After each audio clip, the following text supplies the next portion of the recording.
Let me take you back a bit. You go to all black schools through your first master's degree until you enter law school. Well, I went to Michigan. Yes, prior to, you go to Michigan, and then you return to North Carolina to go to law school. And what was that experience like? Some years, just a few years before, you could not have done that. That was not tolerable in North Carolina. Well, that's true. When I went to undergrad school in 1954, I could not go to Chapel Hill. They had not admitted blacks. It was a great eye-opener, though, to leave North Carolina Central and go to Michigan and see the advantages that white kids were experiencing with the resources they had and opportunities, and to think about what black people would be able to do had they had those kinds of resources, which is another thing that really encouraged me to get more involved in the civil rights struggle. Well, you might have gone to law school in Michigan and Indiana and any of the other northern, western, midwestern states where blacks routinely went to law school. Why come back to North Carolina? Well, I couldn't normally go to the University of Michigan. In fact, at the time, Michigan was accepting one black a year. Oh, really? And a friend of mine was selected, and they had reached he took your space. She did. She did. She took that quota,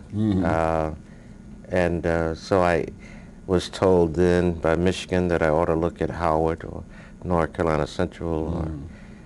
Or, anyway, we not only had discrimination in the South, we had it in the North as well. Indeed, I didn't realize it was quite so rigid that late. So you go to North Carolina, and how many black students are there in the law school?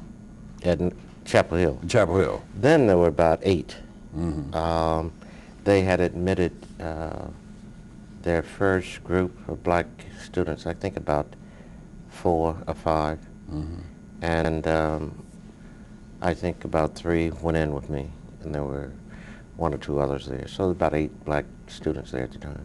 And what was the atmosphere? It was quite interesting. The dean called me in when I first got there and advised me that if I wanted to do well at law school, I should not talk to any white women, and that I should not go to any of the dances of the law school. And I didn't talk to any white women, and I didn't go to any dances at the law school. So I got through fine. What did you make of this advice? It's kind of surprising because I knew that although they had admitted a few black students, they were still very much law school of the South and pretty much segregated. But for the dean to call me in to tell me that, I thought it quite blatant, and wondered what would happen if I went to court and talked about the advice that I got.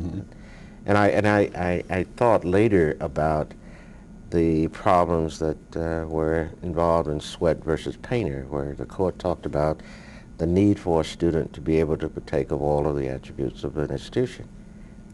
Fortunately, I got through law school and didn't have to worry that much about it. But he also advised you not only not to talk to white women and not to go to dances, but not to get involved in the protests, which are swirling around both North Carolina and the whole South then. Do you think, in retrospect, this advice was well-meaning and kindly disposed toward you, even though it had to be a little off-putting? Do you think he... I think knowing the dean, that it was well-meaning. And I admired the dean, who was Henry Brandes, and I think he really meant the advice to be helpful, and I didn't take it as an affront. So and it worked well. So again, to me, the process of opening up opportunities for all people is one that cuts across racial lines.